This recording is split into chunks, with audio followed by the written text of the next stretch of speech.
국민 라디오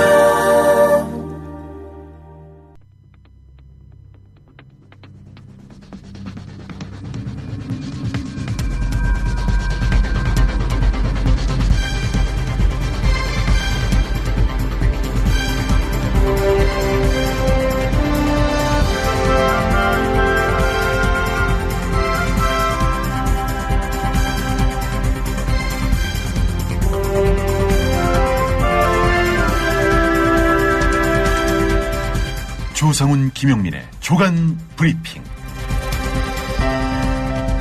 여러분 안녕하십니까, 조상훈입니다.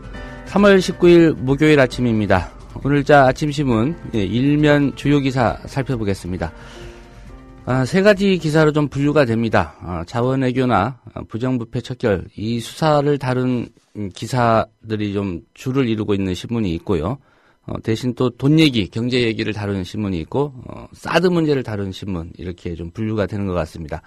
한겨레 신문부터 보겠습니다. 자원외교 본격 수사, 성완종 경남회장 수십억 횡령 포착, 이런 제목입니다. 네, 검찰이 어제 석유공사 그리고 경남기업을 압수수색했는데 그 결과를 한겨레가 일면에 다루고 있습니다. 자원개발 매장량을 부풀려서 결국은 날았던 성공불 융자 지원받은 혐의 있다, 이런 얘기고요. 성완종 회장 전 새누리당 의원입니다. 이명박 씨의 측근이기도 하고요. MB맨이라고 한겨레는 규정하고 있습니다. 성완종 회장의 집도 압수수색을 했다고 합니다. 이 성공불 융자라는 게 뭐냐면은 정부가 해외 자원 개발을 지원하는 제도, 신약 개발할 때도 이런 제도를 가끔 쓴다고 합니다. 기업이 사업에 실패할 경우에는 융자금을 전액 혹은 일부만 감면받고요. 성공했을 때는 융자금보다 많은 금액을 갚는 그런 조건으로 융자를 해주는 제도라고 합니다. 기업 입장에서 본다면 자금을 융자받은 뒤에 성공하면 큰 수익을 얻을 수 있고 실패해도 거의 손해를 보지 않기 때문에 정부가 일종의 기업들에게 특혜를 주는 제도다, 이렇게 인식이 되고 있는데, 자원 외교, 해외 자원 개발에 일부 기업들에게 이런 혜택을 정부가 줬다는 얘기입니다. 여기에 좀 비리가 있거나 이로 인해서 좀 비자금이 형성된 거 아니냐, 검찰은 좀 그렇게 보고 있는 것 같습니다. 한국일보 보겠습니다. 이번엔 롯데쇼핑 경남기업, 검찰 대기업 수사 확산된다, 이런 얘기입니다. 롯데쇼핑 얘기는 오늘 처음 나온 것 같고요. 롯데쇼핑도 비자금을 조성한 의혹이 포착됐다고 합니다. 임직원 10여 명을 소환해서 사용처 등을 추궁하고 있다고 하고요. 자원외교 비리 수사도 가속도를 내고 있는 양상인데, 말씀드린 대로 경남기업 석유공사 어제 압수수색했고요. 300억 원대 정부 융자금 빼돌린 혐의에 검찰이 초점을 맞춰서 수사를 진행하고 있다는 얘기, 한국일보 일면에 실려 있습니다. 경향신문 보겠습니다. 자원 대신 뒷돈 캔 석유공사, 경남기업 압수수색, 이런 제목입니다. 특별히 러시아 유전을 개발하면서 3천억 원대 손실을 봤는데 그 과정에서 비리를 포착했다는 얘기고요. 성완종 전 의원이라고 경향신문은 달았는데요. 현재 경남기업 회장입니다. 자택을 압수수색했다는 얘기 실려 있고요. 광물공사 투자금 횡령 정황도 포착을 했다고 합니다. 김신종 씨, 자원외교와 관련해서 여러 번 이름이 나왔던 사람인데 출국 금지 조치했다고 합니다. 또 포스코 수사는 계열사 및 또 협력 회사로도 확대를 하고 있다고 합니다. 이 세 신문이 검찰의 자원외교라든가 또 부패 관련 수사 상황을 다루는 신문들이었고요. 경제를 다룬 조중동 살펴보겠습니다. 조선일보는 R&D, 연구개발 투자 지원이 한국만 역주행하고 있다, 이런 기사를 오늘 일면 톱으로 다뤘습니다. 미국이나 중국, 일본 등 주요 국가들이 기업의 연구개발 투자를 확대하기 위해서 세제 감면 같은 인센티브 경쟁을 펼치고 있지만 한국은 거꾸로 관련 지원을 축소하고 있다. 기업 입장을 두둔하는 기사입니다. 세액 공제율 2년새 6%에서 3%로 줄였다고 조선일보는 썼고요. 그렇기 때문에 경쟁력이 약화될 우려가 있다. 기업 걱정하고 있습니다. 반면에 미국은 10년간 110조 원을 지원하는 방안을 추진하고 있고 중국이나 일본도 인센티브 확대하고 있다. 그러니 한국도 미국, 중국 일본처럼 R&D 투자 지원 기업들에게 해줘야 된다. 이런 얘기입니다. 중앙일보입니다. 청년 실신시대, 실업자 플러스 신용불량자를 실신시대라고 하는 모양입니다. 청년 실신시대라고 했고요. 손 놓은 노사정, 청년들은 실신시대인데 노사정은 손 놓고 있다. 이런 뉴스 분석 기사인데요. 청년 실업률이 11.1%로 15년 이래 최고라는 기사를 가지고 쓴 내용입니다. 학자금 못 갚는 체불자가 4만 명에 달하고 있고 기업은 정년 연장 탓에 채용을 줄이고 있다라는 시각이 중앙일보 일면 기사에 담겨 있습니다. 노동조합은 정규직 보호에 급급하고 정부가 과감한 노동개혁을 해야 된다. 이런 주문을 중앙일보가 하고 있는데요. 오늘 서울에서 발행되는 9개 아침신문 일면 광고를 봤습니다. 7개 신문사가 고용노동부에 광고를 실었습니다. 노동시장을 개혁해야 청년 일자리가 해결됩니다. 이런 광고인데요. 영화배우 황정민 씨 그리고 제아죠. 제국의 아이들 말하는 것 같습니다. 멤버인데 임시완 씨. 장그래로 인기를 미생이라는 드라마에서 끌었는데 이 두 사람이 모델이고요. 글쎄요. 이런 기사 나오는 날 청년 실업 문제가 오늘 일면의 주요 기사로 여러 신문에서 다뤄지고 있는데 고용노동부 광고가 일면에 7개 신문에 실려 있습니다. 동아일보 보겠습니다. 동아일보 역시 경제, 돈과 관련된 기사가 일면 톱입니다. 부동산 시장 봄바람, 연관산업도 기지개 이런 기사입니다. 주택거래와 신규 분양이 모두 활성화돼서 화랑새를 타고 있는데 덩달아서 인테리어나 가구 중개업도 온기가 확산되고 있다고 하고요. 5월까지 새 아파트 5만 채 입주 계획이고 이 사업체는 손 없는 날 예약이 꽉 차서 한마디로 즐겁다는 얘기입니다. 동아일보 기사만 본다면 경제 곧 살아날 것 같습니다. 동아일보 일면에서 주목할 다른 기사를 하나 더 짚어드리겠습니다. 정부가 중국이 주도하고 있는 아시아인프라투자은행 AIIB에 가입을 하기로 결정했다. 동아일보가 일면에 다루고 있는데요. 국익에 도움이 된다라는 판단을 했다고 하고요. 정부 고위 당국자의 얘기를 동아일보가 일면에 실었습니다. 이달 공식 선언할 예정이라고 하고요. 사드, 방공구역처럼 정면 돌파 가다. 결국은 이런 분석하고 있는 것 같습니다. 동아일보는. AIIB 가입은 이제 중국 뜻대로 하고요. 사드는 이제 미국 뜻대로 가는 거 아니냐. 이런 분위기인데 최종 결론이 어떻게 날지는 두고 봐야 될 것 같습니다. 사드 얘기 말씀드렸는데 세계일보하고 이제 국민일보가 사드 얘기를 일면 톱으로 다루고 있습니다. 세계일보 먼저 보겠습니다.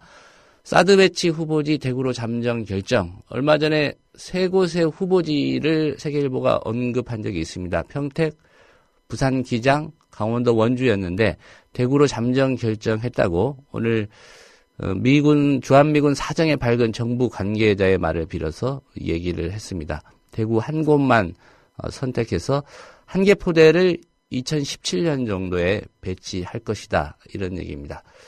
대구 지역에 사시는 분들은 이 문제를 또 어떻게 바라볼지 지켜봐야 될 것 같습니다. 사드 잠정 결정됐다고 합니다. 후보지로 대구입니다. 국민일보입니다. 사드 전략적 모호성 한계에 부딪혔다. 이런 기사고요.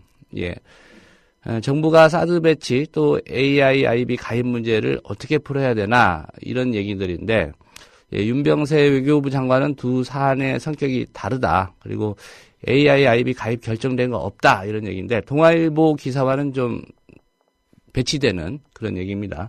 동아일보는 정부 고위 관계자 말을 빌어서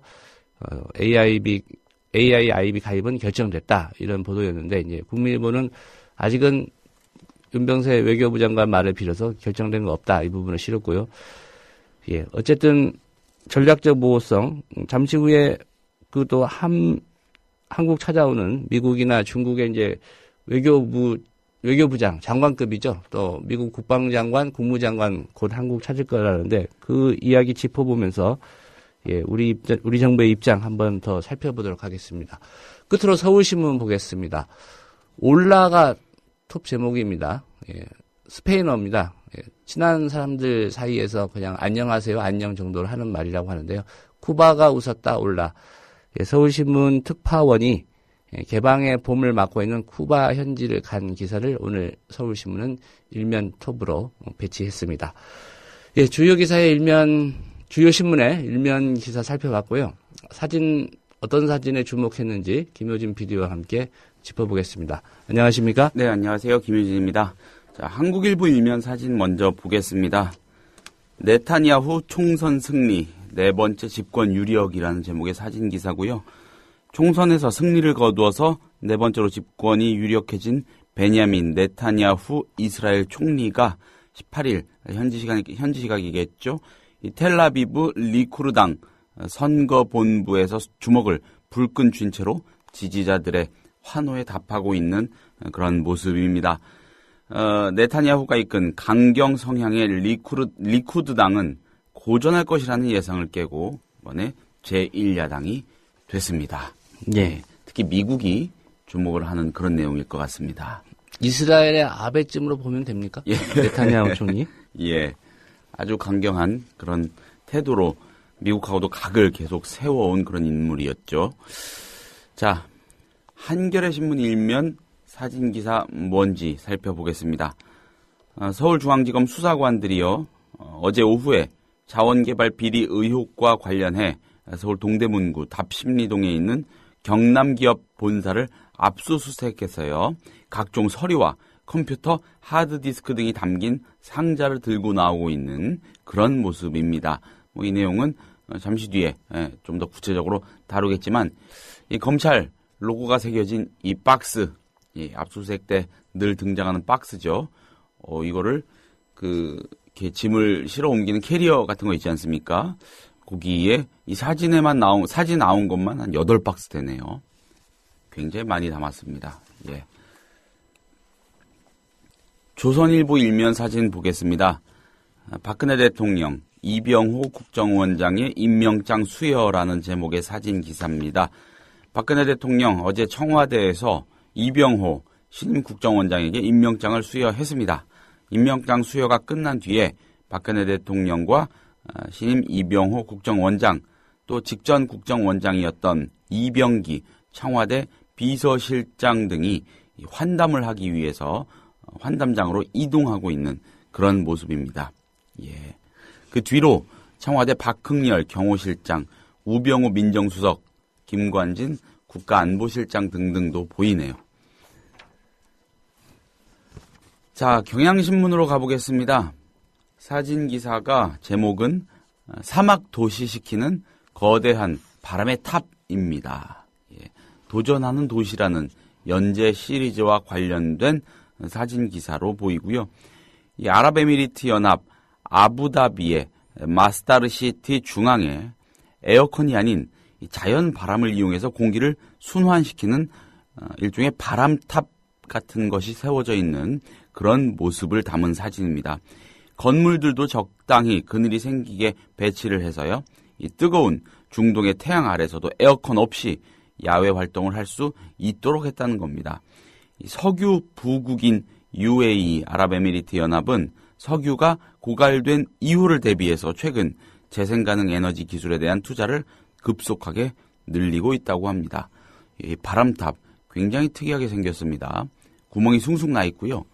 여기로 공기가 순환을 하면서 바람이 돼서 주변으로 퍼져나가는 모양입니다. 예. 예. 석유는 근데 언제 고갈이 됩니까? 그렇게 말입니다. 초등학교 때 30년 안에 고갈된다라고 배운 것 같은데. 아, 그렇게 배우셨습니까? 네. 아직도 나오고 있어서 신기합니다. 네. 자, 국민일보 일면 사진 기사를 보겠습니다. 이 국민일보에 담긴 이 사진 기사, 소개가 안 된 그런 다른 신문들도, 다른 종합신문들도 비슷한 내용의 사진을, 비슷한 그 장면의 사진 기사를 일면에 배치를 했는데, 가장 좀 주목이 되는 그런 앵글의 사진을 대표로 소개해 드리겠습니다. 문재인 새정치민주연합 대표하고 홍준표 경남지사가 만난 모습입니다. 무상급식 지원 중단 충돌이라는 제목이고요. 문재인 대표가 어제 경남 창원에 있는 경남도지사실에서 홍준표 지사와 무상급식 지원 중단 문제를 놓고 설전을 벌인 뒤에 자리에서 일어나면서 항의를 이어가고 있는 그런 모습입니다. 이 홍준표 지사가 웃으면서 악수를 하자고 손을 내밀었는데 문재인 대표는 아직 할 말이 남은 듯이 손가락으로 홍 지사를 가리키면서 뭐라고 따지는 듯한 그런 모습을 보이고 있네요. 네, 문재인 대표가 무슨 얘기를 했는지는 동아일보 일면 사진에 설명으로 되어 있습니다. 네. 예, 문재인 대표가 악수를 청하는 홍 지사를 향해서 무상급식도 안 해놓고라며 악수에 응하지 않았다고 합니다. 아, 그렇군요. 예. 근데 문재인 대표가 왜 홍준표 지사를 만난 겁니까? 뭐하러 갔냐? 이런 지적도 조금 있더라고요. 이따가 좀 더 자세히 다루겠지만은. 예. 모르겠습니다. 이 정치적 효과라는 거, 과연 있을지, 있다면 어떤 그런 효과일지 가늠하기가 쉽지는 않습니다. 자, 오늘 주요 신문, 주요 조간신문 일면 사진 기사는 이 정도로 간추려 보겠고요. 잠시 광고 듣고 와서 본격적으로 시작을 해보겠습니다. 자동 잠김 방지 안전고리 빗장쇠. 발로만 하는 도어 스토퍼. 발로만. 쉽게 열리는 현관문 안전고리는 가라. 외출 시 저절로 잠기는 현관문 안전고리도 가라. 완벽 차단과 자동 잠김 방지 안전고리 빗장쇠. 공격과 수비가 완벽한 안전고리 빗장쇠. 발로만 하는 도어 스토퍼. 발로만. 손과 발등이 아닌 발바닥으로만 하는 도어 스토퍼. 발로만. G마켓, 옥션 등에서 빗장쇠 발로만 검색하세요. 이제 걱정 안 해도 되겠다. 이런 국민을 안심시키는 계기가 됐으면 좋겠어요. 빗장쇠, 발로만 광고가 이상한가요? 국민TV 조합원이 직접 개발하여 특허낸 제품입니다. 써보니 참 좋더라고요. 부장님, 대리운전은 뭐 부를까요? 아, 대리운전. 블랙박스 주는 1800-6606 대리운전이 있지 않은가? 아, 20회 이용시 블랙박스를 주는 1800-6606 블랙박스 대리운전이요? 그럼 검색창에 블랙박스 대리운전을 검색해보게.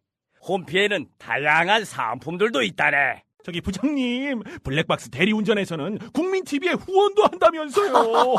자네도 블랙박스도 주고 후원도 하는 1800-6606 이용하게. 역시 대리운전은 1800-6606.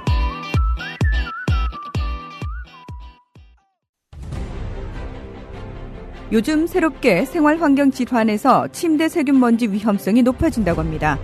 만성 폐질환, 천식은 8배 높아지고 폐암은 담배보다 무려 39배나 더 높아진다고 합니다. 아, 나도 그래서 요즘 몸이 그런가?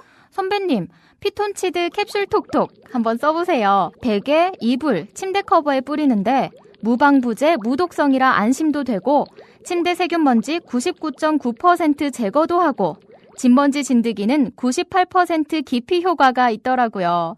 궁금해서 왜 살충은 안 되나요? 하고 물어봤더니 화학 제품만 살충이 된다고 하더라고요. 그래서 믿음이 생기던데요. 피톤치드 캡슐 톡톡? 네, 선배님. 피톤치드 향이 살림욕하는 것 같아요. 피톤치드 캡슐 톡톡이라. 한번 써볼까? 검색창에 네이처 아이를 검색해보세요. 전국 약국에서도 판매 중입니다. 네, 3월 19일자 주요 기사 살펴보겠습니다. 예, 다른 얘기들 많이 일면의 주요 기사로 다뤘지만은요, 이 기사도 많으신 분들이 일면에 다뤘습니다. 예. 청년 실업률 얘기입니다. 네, 경향신문 기사로 짚어보겠습니다. 일면에 실렸고요. 청년 실업률 11.1%, 외환 위기 이후 최악이라는 제목입니다. 지난달 청년 실업률이요, 말씀드린 대로 11.1%로 외환 위기 직후죠. 1999년 이후 최고치를 기록했다고 합니다. 전체 실업률도 4.6%로 5년 만에 가장 높은 수치를 보였다고 하고요. 경기 침체로 기업들이 채용 규모를 늘리지 않는 데다 인구 고령화, 노동시장 왜곡 등으로 청년들의 취업이 갈수록 어려워지고 있다고 경향은 분석하고 있습니다. 예. 통계청이 발표한 내용이고요. 표를 통해서 청년 실업자 실업률 추이를 보여주고 있습니다. 청년 실업자 수가 2011년에 35만 7천 명으로 집계가 됐었습니다. 그 이후로 쭉 올라서요. 48만 4천 명 현재 올해 청년 실업자가 양산이 됐다고 합니다. 실업률 또한 완만하긴 하지만은 대체로 오름세에 있고 그런 모습을 확인할 수가 있습니다. 예. 2월 지난달 체감 실업률도 그 전달보다 0.6%포인트 올라서 12.5%를 기록했다고 하네요. 지난해 5월 통계 작성 이후 최고치라고 합니다. 글쎄요, 일부 보수 언론이나 경제신문들 보면은 부동산 훈풍이다, 뭐 돈이 돈다, 뭐 신났다, 이런 표현들을 써가면서 마치 경기가 굉장히 활황에 접어든 것처럼 이렇게 보도하고 있는데 그거하고는 전혀 딴판이 통계가 확인이 됐군요. 예. 앞서 오늘자 7개 신문 일면에 실린 고용노동부의 광고 얘기를 해드렸는데 이런 표현이 있습니다. 배우 황정민 씨 옆에는 능력과 성과가 중시되는 사회, 우리 아들, 딸들이 살기 좋은 대한민국이 되지 않을까요? 라고 돼 있고요. 임시완 씨 옆에는 비정규직 차별과 남용이 없는 사회, 우리 청년들이 더욱 일할 바 나지 않을까요? 이렇게 돼 있는데 고용노동부 그리고 뭐 기획재정부 정부 입장은 지금 노동시장을 개혁해야 된다. 근데 이게 좋은 의미의 개혁으로 받아들이지 않고 있다는 거죠. 그렇죠. 정규직을 좀 해고도 좀 잘 쉽게 할 수 있고 그러지 않는 반대로 가는 거죠. 그렇죠. 그걸 좀 낮춰서 비정규직하고 형평성을 맞추자 이 얘기니까 글쎄요, 뭐 한겨레 경향신문 일면에도 같은 광고가 실렸는데 어떻게 받아들여야 될지는 모르겠습니다. 네, 그런 광고를 찍었다는 거는 임시완 씨를 광고에 등장시켰다는 것은 미생의 장그래로서의 이미지를 차용한 거 아니겠습니까? 예. 미생 윤태호 작가가 그런 취지로 쓴 작품이 아닌데요. TVN도 그런 취지로 만들지 않았고요. 그렇지 않습니까?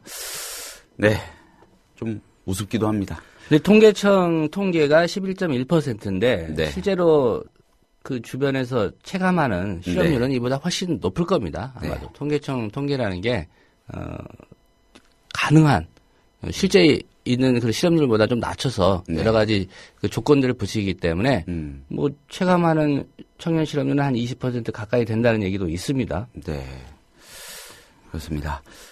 자, 실업률 얘기 잠깐 짚어봤고 주요 뉴스들 조금 더 깊이 들어가서 보겠습니다.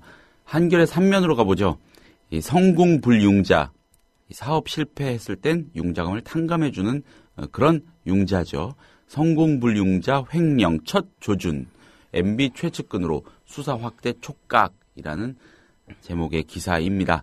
자, 이명박 정부의 자원외교 비리 의혹 수사하는 검찰이요. 첫 수사 대상으로 경남기업과 한국석유공사를 택했습니다.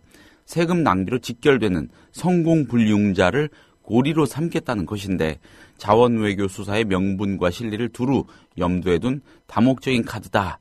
이렇게 한겨레는 분석하고 있네요. 검찰은 애초에 이 업무상 배임죄의 함정에서 벗어나서 자원외교 수사를 할 수 있는 방안을 고민해 왔다고 합니다. 업무상 배임은 임무에 위배하는 행위를 해서 본인이나 제3자가 재산상의 이득을 취하게 하는 경우 성립하는 범죄죠. 하지만 결과적으로 실패했지만 당시로서는 해볼 만하다는 경영상 판단이 있었다고 당사자가 해명을 하면 이를 반증하기란 쉽지가 않습니다. 실제로 이명박 정권 초기인 2008년에도요. 대검찰청 중앙수사부가 공기업 20여 곳을 수사해 경영진을 업무상 배임 혐의로 기소했지만 줄줄이 무죄 판결이 나와서 체면을 구긴 바 있습니다. 자, 게다가 자원개발 사업은 높은 위험을 감수하는 편이라서요. 배임 혐의의 입증이 더욱 어렵다고 합니다. 이런 이유로 서울중앙지검 관계자는요. 자원외교 수사가 성공하려면 배임을 넘어서 돈이 나와야 한다. 돈의 흐름을 포착하는데 시간을 투자하고 있다. 이런 말을 했다고 합니다. 자, 다른 어려움도 있었다고 합니다. 이명박 정부의 자원외교가 아프리카, 남미, 북미, 러시아 등 해외 곳곳에서 벌어져서 직접 확인하기가 쉽지 않다는 점이죠. 이 대검찰청 관계자는요. 자원외교 수사라지만 기본적으로 국내에서 일어난 일을 수사할 수밖에 없다. 외국과 공조가 잘 되면 모르겠지만 기본적으로 해외에서 벌어진 일은 확인하기 어렵다. 이런 얘기를 했다고 하고요. 이런 어려움을 뚫고 나가기 위해 검찰은 나라 돈이 들어가는 성공불융자의 애초 목적대로 돈이 사용되는지 다른 곳으로 빼돌린 건 없는지 요거를 파헤치는 쪽으로 수사의 갈래를 잡았다. 예, 이런 얘기죠. 그런데 이 성공불융자가 MB정부 때 대폭 늘어가지고 2011년 이후 정부가 돌려받기를 포기한 금액만 3,700억에 이른다고 합니다. 예. 경남 기업의 대주주죠. 성완종 회장. 이 사람은 특히 의원 재직 당시부터 친이계로 이명박 대통령의 형인 이상득 전 의원과 두터운 친분 관계를 맺어온 것으로 알려져 있기 때문에 수사의 불똥이 정치권으로 튈 가능성도 열려 있다고 한겨레는 조심스럽게 짚고 있는데 이미 튀었다고 봐야겠죠. 예. 예. 19대 국회의원 당선됐다가 네. 지난해 대법원에서 이제 공직선거법 위반 의원직 상실형이 확정돼서 예. 의원직을 잃었습니다. 그러면서 이제 경남기업 그 회장직에 복귀해서 경영을 해왔고요. 맞습니다. 예. 자, 관련 기사 조금 더 보겠습니다. 세계일보 3면 기사로 이어가죠. 정치권으로 불똥 튈라 친이계 초긴장 이런 제목입니다.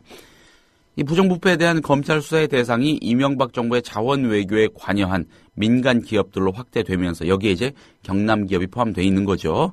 이렇게 되면서 새누리당 친이명 밖의 의원들이 초긴장하고 있다는 그런 얘기입니다. 해외 자원개발 비리 의혹과 관련해 전 정권의 실세들과 가까운 현역 의원들이 거명되고 있어서라고 하고요. 자, 여권의 한 관계자 세계일보 기자에게 어제 이렇게 말을 했네요. 포스코건설 비자금 조성 사건의 경우 MB정부의 핵심 실세였던 A 전 의원과 각별했던 대구 경북의 친이계 B 의원이 수사 대상에 올랐다는 소문이 나돌고 있다.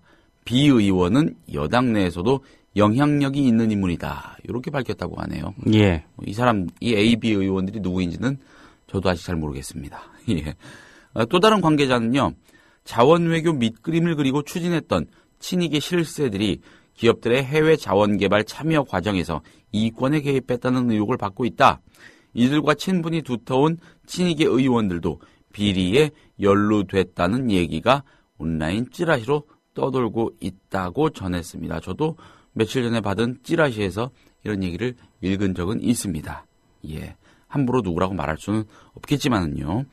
이 친이계는 어제 검찰 수사에 대해 강력히 반발을 했죠. 정병국 의원은 최고중진연석회의 직후 기자들하고 만나서 누가 기획을 했는지 정말 새 머리 같은 기획이다. 이렇게 비판했고요. 역대 정부가 레임덕 현상을 반전시켜 보겠다는 의도를 갖고 수사를 많이 했는데 예. 성공한 케이스가 하나도 없다. 이렇게 지적하기도 했습니다. 예. 자, 이재호 의원. 이 이재호 의원도 역시 기자들하고 만나가지고 강하게 불만을 토로했습니다. 최근 것부터 수사해야지. 5, 6년 묵혔다가 다시 수사하는 것은 수사 원칙에 맞지 않다. 검찰이 그때그때 바로 부패를 잡아내야지. 과거 부패는 가만두었다가 정권이 바뀌면 수사를 한다. 그러니까 국민들이 믿지 않고 정치검찰이라는 말을 듣는다. 이렇게 질타했다고 합니다. 예. 정권이 잡고 있을 때 수사하기는 힘들죠. 예. 예. 우리나라 특히 또 검찰의 특성상 말이죠. 네. 예. 정병국 의원이 누가 기획을 했는지 모르겠지만 정말 새머리 같은 기획이다. 예. 이렇게, 새머리. 예. 예. 새누리 같은 기획이 아니라 새머리 같은 기획이다. 예. 그러니까 좀 그런 생각이 짧다. 그런 의미겠죠. 새누리라는 당명에 빗댄 의도도 있었을까요? 예. 한겨레 3면으로 넘어가서 조금 더 관련된 얘기 살펴보겠습니다. 80여 개 사업에 뿌린 돈 31조 원, 리베이트 등 뒷거래 규명돼야라는 제목입니다. 또 다른 수사 대상은 이라는 부제목이 붙었고요. 예. 앞으로 지켜봐야 될 것들을 정리해서 짚어놓은 그런 기사입니다. 이명박 정부에서 공기업이 해외 자원 개발 사업에 뿌린 돈은 31조 원이 넘는 것으로 추계가 되고 있죠. 이 돈이 흘러들어간 무려 80여 개 사업을 둘러싼 엄청난 이권이 형성됐었습니다. 더구나 준비되지 않은 상태에서 졸속으로 추진한 대형 사업들에서 검은 거래가 이루어졌을 가능성이 크니까 이 부분에 대한 수사가 집중될 것으로 보인다고 한겨레는 전망하고 있고요. 집중될 것으로 보인다고 전망하는 걸 넘어서서 잘 들여봐라. 이렇게 촉구하는 것이겠죠. 자, 우선 이명박 대통령의 형인 이상득 전 의원의 찬조금 수수 의혹이 풀어야 할 수사 대상이라고 짚고 있습니다.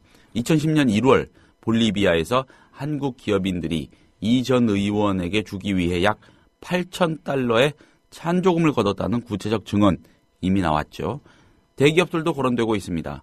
실제로 이 돈이 이 전 의원에게 건네졌는지 아니면 중간에 이른바 배달 사고가 났는지 확인이 필요하다는 겁니다. 예. 자, 특히 투명성이 떨어지는 나라들에서 거래된 큰 사업의 경우에는 수천억 원씩 오가는 이른바 사이닝 보너스, 서명 보너스도 수사 대상이라는 겁니다. 제대로 돈이 건너갔는지 사업 대가로 일부 돈이 역류하거나 제3자에게로 흘러들어갔는지 확인이 필요하다는 것이죠. 이 석유공사가 쿠르드 천연자원부 장관 계좌로 송금한 3차례의 서명 보너스 가운데 한 건이 이 쿠르드가 아닌 영국 런던 소재의 HSBC 은행 계좌로 들어갔다는 의혹도 제기된 바 있습니다. 또 쿠르드 유전 개발 사업과 관련해서 최규선 UI에너지 대표가 쿠르드 정부로부터 받은 의문의 돈 뭉치들이 유명 대상 가운데 하나로 꼽힙니다. 최규선 씨, MB정부 때 신문지상에 이런 좀 의혹과 관련된 각종 의혹과 관련돼서 이름을 올렸던 사람인데 이번에 다시 조명을 받고 있습니다. 경향신문 이면 기사로 넘어가 보겠습니다. 자, 박 대통령 아버지가 어떻게 만든 기업인데 분노설이라는 제목의 기사입니다. 부패와 전면전 첫 타깃 포스코 왜? 라는 부제가 붙어 있고요. 아시겠지만은 포스코가 여러모로 지금 사정에 타깃이 되고 있지 않습니까? 정준양 전 회장도 그렇고요. 박근혜 정부가 집권 3년째를 맞으면서 시작한 부패와의 전면전에서 왜 하필 포스코가 1번 타깃이 됐을까라는 궁금증에서 시작하는 기사입니다. 여의도 정치권에선 몇 가지 설이 돌고 있는데 유력한 분석은 박근혜 대통령의 노여움을 샀기 때문이라는 것입니다. 여권 친박계 의원들 사이에서는 VIP가 즉 박 대통령이 포스코를 두고 아버지가 어떻게 만든 기업인데 라면서 언짢은 심기를 드러냈다는 말이 돌고 있다고 하네요. 자, 박정희 전 대통령 1965년 한일협정 타결 후 대일 청구권 자금 7,370만 달러와 일본은행 차관 5천만 달러를 합한 이 피 같은 돈 1억 2,370만 달러로 포항제철을 시작했죠. 이후에도 철강왕이라고 불리는 이 박태준 씨를 전폭적으로 지원했습니다. 3년여 공사 기간 중 현장을 13번 방문했다고 하고요. 이 박태준 사장에게 이른바 종이 마패를 써줬다는 일화도 있죠. 막대한 자금이 투입된 국영기업 공사에 이권을 노린 정치인과 유력자들의 압력 행사를 막아주기 위해서 박 대통령은 이 친필 사인이 들어간 마패를 쥐어줬다는 겁니다. 포스코는 김영삼 정부에서 불편한 관계였던 박태준 명예회장을 몰아낸 이후 새 정권이 등장할 때마다 전리품처럼 다루어졌습니다. 이명박 정부에서 전횡을 일삼던 영포라인이 인사, 사업계획 등에 개입했다는 거 이제는 비밀 아닌 비밀이라고 경향신문이 소개를 하고 있습니다. 예. 박근혜 대통령 그 측근 쪽에서 뭐 이 얘기가 사실이라면 나온 얘기겠죠. 그렇겠죠. 우리 아버지가 그렇게 심혈을 기울여서 일군 포항제철 포스코인데 이렇게 망가졌다. 그래서 화가 난다. 이 얘기인데 그렇죠.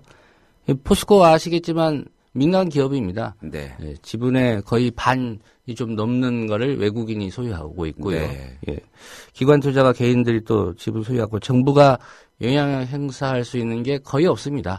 물론 이제 국민연금공단이 참여를 하고 있죠. 참여를 하고 있지만은 그렇기 때문에 뭐 정부가 이제 이명박 정부 때처럼 사실상의 낙하산 내려보내서 경영권을 행사하고 있다. 그렇게 붙일 수는 없고요. 거기서부터 이제 단추가 잘못 꿰진 거죠. 이 박근혜 대통령 정권, 박근혜 정권 출범 이후에 단행되는 각종 뭐 수사나 어떤 사정의 움직임과 관련해서 등등 국직한 현안에 나올 때마다 이게 그 단초가 뭘까 이런 거를 궁금해하는 언론들이 결국은 박정희 전 대통령으로 거슬러 올라가서 거기서 뭔가 풀어보려는 아버지에 대한 향수 그리움. 그렇죠. 결국은 거기에 답이 있는 거 아니냐. 이렇게 박근혜 정부도 지금 공기업이나 여러 단체에 지금 낙하산이 많이 내려갔기 때문에요. 그렇죠. 또 정권이 바뀌면 거기 털릴지 모릅니다. 그러니까 안 보내는 게 최상인 것 같은데 퇴임 이후를 걱정해야죠.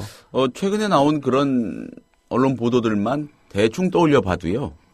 글쎄요, 낙하산 인사, MB 정권 때 전체를 이미 현 시점에서 뛰어넘은 것 같은 느낌도 듭니다. 예. 물론 뭐 그렇다고 하더라도 비리나 뭐 부패가 없으면 법적으로 문제가 될 가능성이 낮겠지만은 네. 예, 일단 낙하산 인사부터 좀 근절하는 게 이런 비리나 부패로 이어지는 거를 좀 차단하는 첫걸음이 아닌가 싶은데요. 예. 네. 자, 화제를 좀 바꿔보겠습니다. 사드 얘기 해봐야겠죠. 세계일보 일면 기사로 먼저 보겠습니다. 조상국장께서 오프닝에서 잠시 간략하게 언급을 해주셨습니다. 자, 사드 배치 후보지 대구로 잠정 결정이라는 제목입니다. 세계일보가 어떤 소스로 이런 취재를 했는지 모르겠습니다만은 다른 신문들은 여전히 평택 등등 기존에 언급이 되던 곳들을 오늘도 언급을 하고 있거든요. 대구라고 세계일보가 전하고 있네요. 박병진 군사 전문 기자가 썼고요. 자, 사드의 한반도 배치와 관련해서 지난해 11월 실사 작업을 벌였고 대상 후보지로 평택 등이 아닌 대구 한 곳만을 미국이 선택한 것으로 확인됐다는 내용입니다.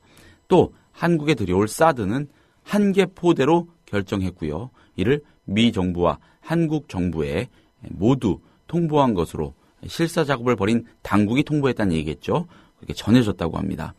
이 주한미군 사정의 발단은 어느 정부 관계자가 이 세계일보에 이런 말을 했습니다.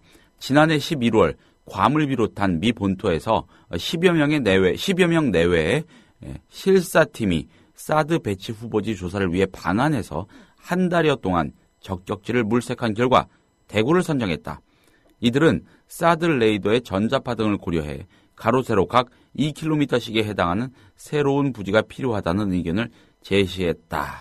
이런 얘기를 했다는 겁니다. 이 또 주한미군이 대구에 배치하려 한다는 그 사드는 한 개 포대로요. 이 괌과 미국 내에 있는 3개 포대와는 별개이며 향후 한국군에 이양하거나 판매하지 않을 것으로 알려졌다고 합니다.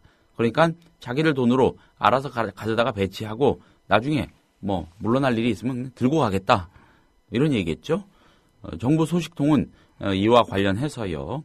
2016년 아랍에미리트에 배치되는 사드가 4번째 포대가 될 것이며 한국은 2017년 5번째 포대가 배치될 것이다. 이렇게 전했다고 하고요. 또 기존에 알려진 3개 포대 배치설은 여유분이 부족해 실현 가능성이 전무하며 미 증원 전력을 통해 유사시 미 본토에서 사드를 한반도로 옮겨오는 것도 사드 한 개 포대를 운반하는데 수십여 대의 수송기가 필요해 미군 측은 불가능하다는 입장을 정리했다. 이렇게 전했다고 합니다. 예, 대구고요. 지금 주한미군 측이 세계일보 기사에 따르면 포대 설치를 위해서 한국 정부의 대상 토지 제공을 요청했다. 네. 이렇게 되어 있습니다. 네. 가로 2km, 네. 세로 2km. 대구에 이런 공터가 있는지 한번 일단 살펴보시기 바랍니다. 뭐 시내에 배치할 것 같지는 않고요. 예. 또 뭐 기존의 어떤 미군 부대나 여기가 아니라 새로운 토지의 제공을 요청했다는 걸로 봐서 네. 제 짐작에는 혹시 달성군이 아닐까라고 생각이 되는데 어쨌든 세계일보는 지금 주한미군 사정의 밝은 정부 관계자 누구겠습니까? 국방부 사람이겠죠. 예. 군사 전문 기자인데요. 예. 어쨌든 이 기사가 맞다고 한다면 대구에 사드 한 개 포대를 2017년에 배치한다는 거죠. 네. 예. 대구에는 지금 미군 부대 없죠? 글쎄요. 제가 주변에 알기로는 없는데. 주변에 저기 부산이나 이쪽은 있는데 예. 대구의 미군 부대 한번 확인을 해봐야 될 것 같습니다. 네. 뭐 군부대 시설은 적잖이 있긴 한데 그죠? 군 비행장도 있고요. 예. 확실한 건 아닌데 한번 예. 잠시 궁금했고요. 저 미리 확인을 해본 바는 없어가지고 아무튼 그렇습니다. 뭐 사드 포대가 배치되면은 부대가 생기는 거니까요. 뭐 예. 자, 관련한 얘기 조금 더 해보죠. 한겨레 사면으로 가보겠습니다. 미중 이번엔 장관급들 방한 한국 사드 외교 다시 시험대라는 제목입니다. 이번엔 장관급 거물들이 온다는 것이죠. 오는 21일 왕이 중국 외교부장 우리나라로 치면 장관입니다. 이 사람의 방한을 시작으로 미국 쪽에서 애슈턴 카터 국방장관, 존 케리 국무장관 등이 다음 달에 줄줄이 방한합니다. 자, 서울을 무대로 미중 사이에 벌어진 차관복급 외교전의 여진이 채 가라앉기도 전이죠. 사드의 한국 배치 문제를 두고 대립하는 두 강대국 사이에서 한국 외교가 다시금 가파른 시험대에 서게 됐다는 것입니다. 이들의 방안은 최근 일어난 한반도 사드 배치 논란과 상관없이 예정된 일정이긴 하지만 이들이 모두 미국과 중국에서 사드와 관련한 주요 책임을 맡고 있다는 점에서 또다시 논란이 재현될 것이란 그런 전망입니다. 예. 이번에도 중국이 먼저 옵니다. 21일 서울에서 열리는 한중일 3국 외교장관 회의에 참석하는 왕이 외교부장이 오전에 별도로 진행되는 한중 양자회담에서 사드와 관련해 어떤 언급을 내놓을지 관심사입니다. 미국 쪽 장관급 고위 인사들의 방안도 줄줄이 대기 중입니다. 이달 말에 마틴 댐프시 합참의장 방안을 시작으로요. 애슈턴 카터 국방장관, 존 케리 국무장관 각각 4월에 서울을 찾을 것이라는 관측이 나옵니다. 이들의 방문 목적이 사드는 명시적으로 아니지만 이들은 모두 사드 문제를 직간접적으로 다루는, 컨트롤하는 고위 당국자들이고요. 사드 배치가 한미를 넘어 한미 중 3국 간의 초대형 안보 이슈로 급부상한 상황이라서 이런 논의를 애써 외면하기도 쉽지는 않겠죠. 자, 가장 눈길을 끄는 건 역시 주무장관인 카터 국방장관이라고 합니다. 정부 관계자는요, 카터 장관이 4월 초쯤 신임 인사차 방한하는 쪽으로 준비하고 있다, 이렇게 말을 했다고 하네요. 예. 이 카터 장관을 비롯한 미 장관급 인사들이 다시 한번 중국의 사드 배치 반대를 공개 반박하는 상황이 벌어질 경우 한국의 외교적 선택지는 한층 협소해질 가능성이 높다고 한겨레는 짚고 있습니다. 예. 최근 며칠 사이에 이제 중국하고 미국의 차관복급이 왔었는데 네. 장관급이라고 하면 그보다 지금 한 두세 단계 높은 거죠. 그렇죠. 차관이 있고 또 부장관 제도를 두고 있는 미국도 있고 예. 장관급이니까요. 예, 대구 미군 기지 봤더니요. 대구에는 없는 것 같고요. 네. 인근에 칠곡군 외관읍에 칠곡 예. 캠프 캐럴이 있습니다. 캠프 캐럴. 예. 어떻습니까? 포대가 하나 설치되면은 부대가 생기는 거 맞죠? 거기에 캠프가 생기겠죠, 당연히. 포대 하나라고 하지만은 이게 예. 작은 인력을 운영할 수 있는 그렇죠. 시스템은 아닐 겁니다. 예. 자, 국민일보 3면에 나온 기사도 조금 관련해서 살펴보겠습니다. 유승민 원내대표, 김관진 한민구 잇따라 만나 사드 배치 물밑 조율이라는 제목입니다.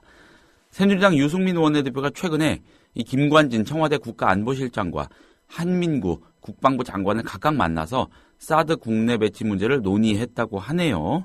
예, 유승민 원내대표는 사드 공론화에 불을 지폈죠. 물론 그 타이밍이 김기종 씨의 리포트 대사 피습 사건 직후라서 좀 물타기 하는 거 아니냐 이런 지적이 나오기도 했습니다만 아무튼 이 문제를 대대적으로 들고 나온 사람입니다.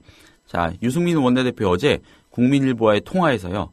지난주 한 장관을 먼저 만나고 이번 주 초 김 실장을 만났다. 사드 배치 문제를 논의했지만 구체적인 대화 내용은 밝힐 수 없다. 이렇게 말을 했다고 합니다. 사드 배치는 유승민 원내대표의 오랜 소신이라고 하는군요. 지난 9일 최고위원회의에서 개인적으로 오래전부터 요격 미사일 도입을 주장해 왔는데 이제 원내대표로서 당의 의견을 집약해야 할 책무가 있다. 이렇게 일종의 포문을 여는 발언을 했었죠. 예, 원래대로 한다면 이제 이달 말 안에 새누리당이 정책의총을 열겠다고 했는데 네. 일정은 좀 조정이 된 것 같습니다. 네. 다음 달 1일, 4월 1일에 의원총회를 열어서 의견 모은다고 합니다. 관련한 기사 하나만 더 보겠습니다. 한겨레 사면 기사입니다. 모순, 편향, 외교 민낯 드러낸 박근혜 정부라는 제목이고요. 전문가들이 본 외교 문제점 이런 부제가 달려 있습니다. 예, 박근혜 정부의 외교 안보 실력이 드러났다. 예, 최근 이 사드 전국을 겪으면서 이런 말이 나오고 있다고 한겨레는 소개를 먼저 하고 있습니다. 자, 다 소개해드릴 필요는 없을 것 같고요. 여기에 등장한 전문가들의 말을 몇 대목만 짚어서 소개해드리겠습니다. 문정인 연세대 교수, 국제관계 전문가죠. 중국이 지난해부터 사드 한반도 배치에 반발하는 상황에서 모호성만 내세워 모면하려 한 것은 패착이다 이런 말을 했다고 하는군요.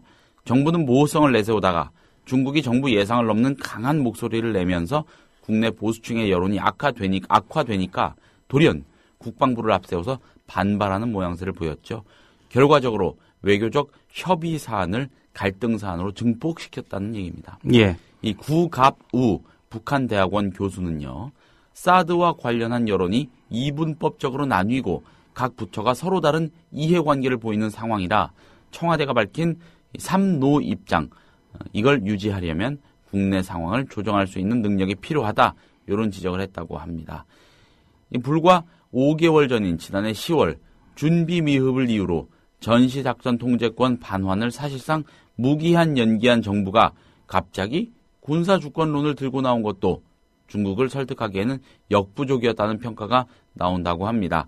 정세현 전 통일부 장관은 작전권은 미국에 맡겨놓고서 주권론을 얘기하면 누가 믿겠나, 용어 개념조차 파악하지 못한 것이다, 이렇게 지적을 했다고 합니다. 예. 미국하고 우리나라를 뭐 일체로 보고 있을 수도 있다, 이런 생각이 듭니다. 예. 중국에 대해서만 우리 군사주권이니까 우리가 알아서 판단하겠다, 이 얘기 한 거 아닙니까? 그렇죠. 예. 전자권을 무기한 반환해달라고 그렇게 때를 써서 약속을 받아놓고서는 군사주권 얘기하니 씨알도 안 먹히지 않겠냐, 뭐 이런 얘기겠죠. 정세현 전 장관의 말은. 자, 사드 둘러싼 얘기 해봤고요. 화제를 국내 정치로 좀 돌려보겠습니다. 경향신문 5면으로 가보겠습니다. 3자 회동 뒤끝 장렬이라는 제목의 기사입니다. 자, 박근혜 대통령과 여야 대표의 청와대 3자 회동 엊그제 있었죠. 그 이튿날인 어제 이 경제 상황 인식과 해법을 놓고 2차 신경전이 벌어졌다는 말로 기사는 시작을 합니다. 청와대가 먼저 논쟁의 문을 열었죠. 청와대 경제수석실은 박근혜 정부의 정책 성과라는 자료를 내고 지속적 경제 활성화 노력으로 경제가 개선되고 있다. 근거 없는 위기로는 경제 주체들의 심리를 위축시켜서 경제 활성화에 역행한다, 이렇게 밝혔습니다. 이는 엊그제 회동에서 문재인 대표가 경제 위기론을 거론하며 소득 주도 성장론을 편 것을 정면 반박한 것으로 읽힐 수밖에 없습니다. 자, 결과적으로 청와대와 여야가 회동 이튿날 하루 종일 치고받으면서 경제정책 기조와 국정 방향을 놓고 주도권 다툼을 벌이는 모습이라는 것이죠. 예. 뒤끝 장렬 청와대. 예. 신문의 제목입니다. 새정치민주연합 문재인 대표도 뭐 한마디 했습니다. 예. 정부는 어려운 경제 현실에 대한 문제의식을 갖고 있지 못하거나 네. 대책이 없었다. 그렇습니다. 문재인 새정치민주연합 대표가 등장하는 이야기 한 가지 더 해보겠습니다. 요 얘기는 세계일보 구면 기사로 좀 짚어보죠. 문재인 홍준표 무상급식 공방 서로 벽에다 얘기. 예, 요런 제목의 기사입니다. 짐작들이 되시죠? 벽에다 얘기하는 줄 알았다. 새정치연합 문재인 대표. 나도 마찬가지다. 새누리당 홍준표 경남지사. 예, 각각 이런 말을 어제 남겼습니다. 문 대표하고 홍 지사 경남도 무상급식 중단 문제를 놓고 단단히 맞붙었죠. 어제 두 사람의 만남, 이 경남도지사실에서 만나는데 이 만남은 문 대표가 경남 현장 최고위원회에 참석하면서 홍 지사에게 요청해서 이루어졌다고 합니다. 문재인 대표가 창원, 경남도청까지 가서 홍 지사를 만났지만 변명할 기회만 준 게 아니냐, 이런 비판도 나온다고 하네요. 무상급식 중단을 재고해달라, 다시 생각해달라고 거듭 요청했지만 대안을 갖고 오실 줄 알았다는 홍 지사의 면박만 듣고 헤어졌기 때문이라는 겁니다. 예. 무상급식을 다루는 전제부터 다른 두 사람의 토론은 겉돌았습니다. 문 대표는 의무교육의 범위가 점점 넓어져 왔고 무상급식도 의무교육의 일부라고 주장을 했습니다. 아이들이 식사 시간을 통해 같이 어울리고 소통하는 교육적 효과가 크다는 것이죠. 어른들 정치 때문에 경남 아이들만 혜택을 받지 못한다면 부당하다, 이런 지적을 문재인 대표가 한 겁니다. 그런데 홍준표 지사는 문 대표에게 오히려 감정적으로 접근하고 있다, 이렇게 지적을 하면서요. 밥보다 공부가 우선이다, 이렇게 몰아세웠다고 합니다. 홍 지사는 2008년부터 국가에서 차상위 계층 130%에 대해서는 국비를 통해 급식비를 지급하고 있다면서 보편적 무상급식에 예산 지원을 하는 대신 서민 자녀 교육 지원에 보태야 한다, 이런 논리를 폈다고 하고요. 예. 고향이 같죠?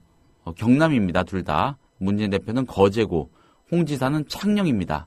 이 두 사람 대화 초반에 지역 얘기를 주고받으면서 조성했던 화기애애한 분위기도 소용없이 서로 중간에 말을 끊는 일이 반복됐다고 합니다. 결국 가십시다 이러면서 문 대표가 먼저 자리를 털고 나오는 것으로 공방이 중단이 됐고요.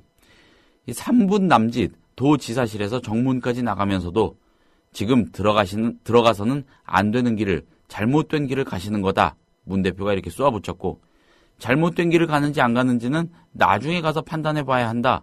홍 지사가 이렇게 맞받아치고 그랬다고 합니다. 문재인 대표의 이번 방문은요, 복지와 지방자치 분야에 대한 관심을 보여주기 위한 것이었다고 하지만 공격의 빌미를 홍 지사에게 주고요. 또 홍 지사의 체급만 높여줬다. 이런 비판적인 지적도 나온다고 합니다. 예. 이게 뭐 두 사람 다 지금 여론조사에서 차기 대선 후보로 언급은 됩니다. 물론 예. 지지도 차이는 크지만은 예. 한참 전에는 이제 홍준표 지사의 체급만 올려졌다. 이런 분석이 있다는 거죠. 네. 예. 그렇죠. 문재인 대표 입장에서는 이제 한 가지 궁금한 게요. 예. 그 홍준표 지사 이제 도지사니까요. 네. 뭐 각가지 행사에서 점심을 먹을 일도 있고요. 네. 때로는 저녁을 먹을 일도 있지 않습니까? 많겠죠. 그 무상급식 아닙니까? 자기 돈 내고 먹지는 않을 거 아니에요. 도지사 판공비라든가. 법인카드로 하겠죠. 예. 어쨌든 저 도 예산 가지고 그렇죠. 먹을 가능성이 실질적으로 내용을 따져보면 무상급식 아니냐는 거죠. 그렇죠. 뭐 내가 세금 내기 때문에 아니다 이렇게 말할 수는 있을지 모르겠지만은 예. 밥보다 공부가 먼저다. 밥을 먹어야 공부를 할 수 있는 거 아닌가요? 그러게요. 먹고 살자고 하는 짓인데. 예, 그렇습니다. 자, 화제를 또 조금 바꿔보겠습니다. 한겨레 12면 기사로 가보겠습니다. 강정마을에서 오는 22일에요. 김광석 추모 콘서트가 열린다고 하네요. 해군기지 문제로 맞서 싸워온 주민들을 위로하는 차원에서 기획된 행사라고 합니다. 강정마을회는요. 가객에게 붙이는 편지 앙코르 인 강정이라는 제목으로 22일 오후 6시 강정마을 의례회관에서 김광석 추모 콘서트를 엽니다.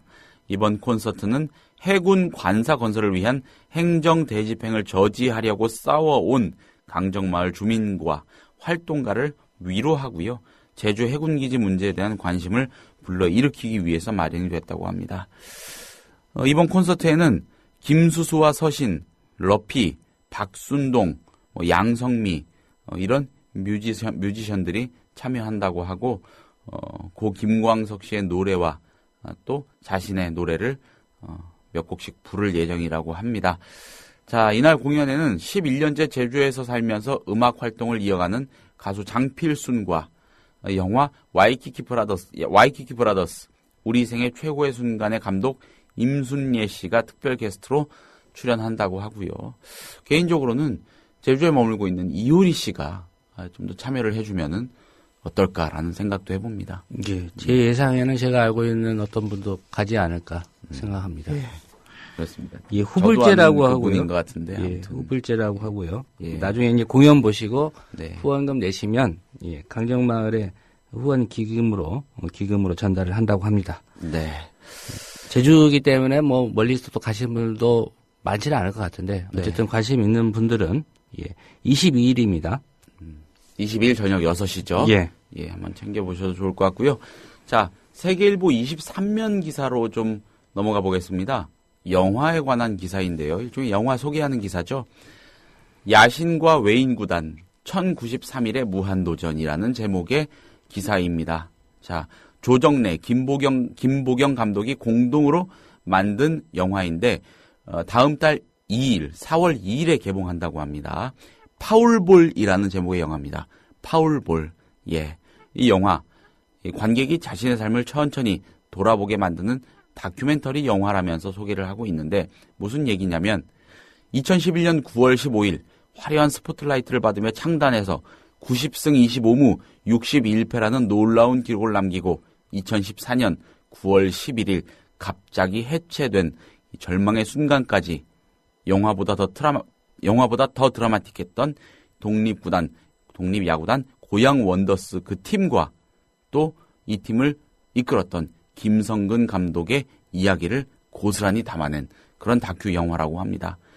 1093일 동안의 이야기를 담아냈다는 것이고요. 예. 고양 원더스는 프로야구 진출을 꿈꾸는 모든 이들에게 도전의 기회를 준 한국 최초의 독립야구단이죠. 지금은 물론 없어졌지만요.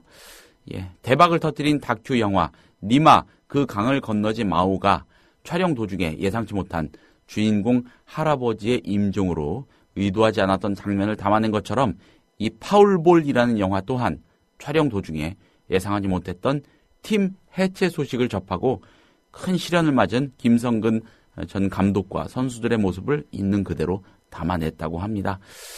연출되지 않은 실제 이야기는 더 큰 감동과 메시지를 건넨다고 세계일보는 전하고 있네요. 김성근 감독의 메시지가 인상적입니다. 네. 야구에서 파울볼은 다시 기회가 주어지는 것이다. 네. 한 번 실수했다고 실패하는 것은 아니다. 인생도 마찬가지다. 예. 아시는 것처럼 김성근 감독은 지금 프로야구 구단 한화의 감독을 맡고 있습니다. 올 시즌 어떤 성적을 낼지도 두고 봐야 될 것 같습니다. 네. 4월 2일 날 개봉한다는 이 파울볼이라는 영화 개인적으로 주목이 돼서 한번 소개를 해드려 봤습니다. 오늘 이 기사까지 짚어드리는 것으로 마무리를 하겠습니다. 내일 오전 8시에 다시 인사드리겠고요. 저는 조상훈이었습니다. 네, 김유진 PD였습니다. 들어주셔서 감사합니다. 내일 아침에 뵙겠습니다.